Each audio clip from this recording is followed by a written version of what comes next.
Всем привет! Сегодня я расскажу, из-за чего мне и вообще всей фанбазе Соника нравится играть в игры про него. Возможно, в этом ролике не будут названы все причины. Если вам есть что добавить, то пишите в комментариях. Мне будет интересно прочитать их.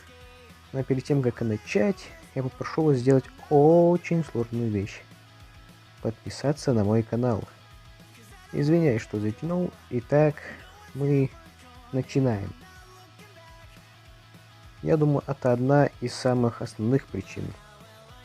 Сейчас речь будет о классическом геймплее из старых пиксельных 2D игр. И геймплей из 3D игр с 1998 по 2008 год. О играх, которые вышли потом, говорить особо нечего.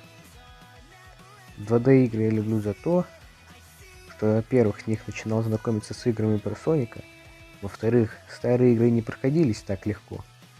Ну и первая зона проходилась очень драйвово, а чего я получаю кайф. Хотя для кого-то вообще непонятно в таких моментах, что сейчас происходит. Просто попробуйте, я вас в этом уверяю. В 3D играх мне нравится обследовать местность, а именно пособирать жизни, искать пасхалки, ну и полюбоваться пейзажем. Также походить по открытому миру, если он есть, и поговорить с жителями. Ну а в играх, начиная с 2008 года, геймплей поменялся. В 2008 году вышла игра под названием Sonic Unleashed. Если хотите, чтобы я сделал отдельный ролик про нее, то пусть на этом ролике наберется 10 лайков, или напишите об этом в комментариях. Да, ну так вот. В этой игре поменялся геймплей, который многим понравился, а именно Соник научился ускоряться с бешеной скоростью, скользить и быстро уворачиваться от препятствий, если вы бежите. Мне этот геймплей очень понравился, особенно в этой игре. Уровни начали быстрее проходиться. А быстро это что? Это драйв. А драйв это что? Это кайф.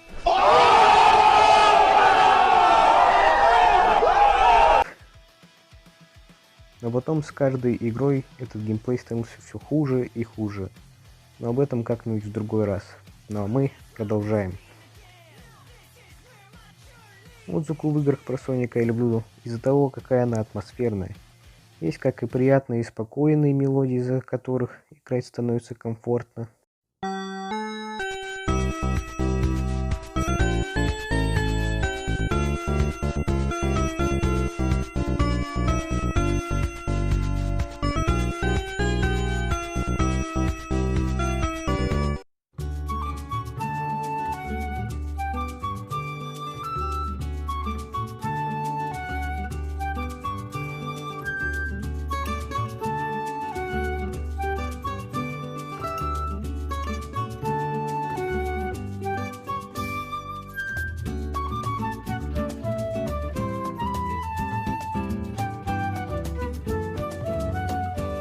Так и песни, которые можно отдельно скачать и слушать.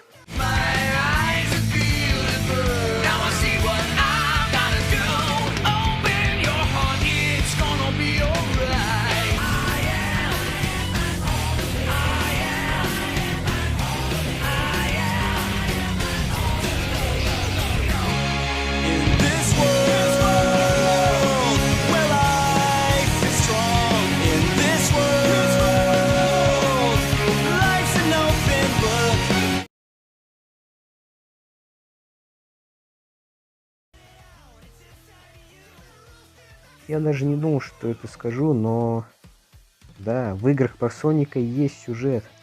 Хоть он не сильно важен как геймплей, но все же без него никак. Иначе как объяснить все происходящее?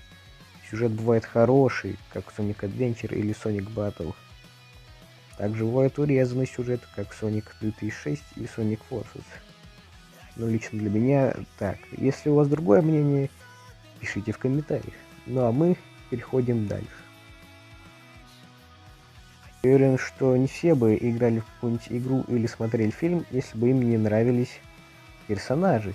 Я думаю, это вполне логично. В играх про Соника есть персонажи, у которых есть предыстория, из-за которой можно им посочувствовать. Например, Shadow.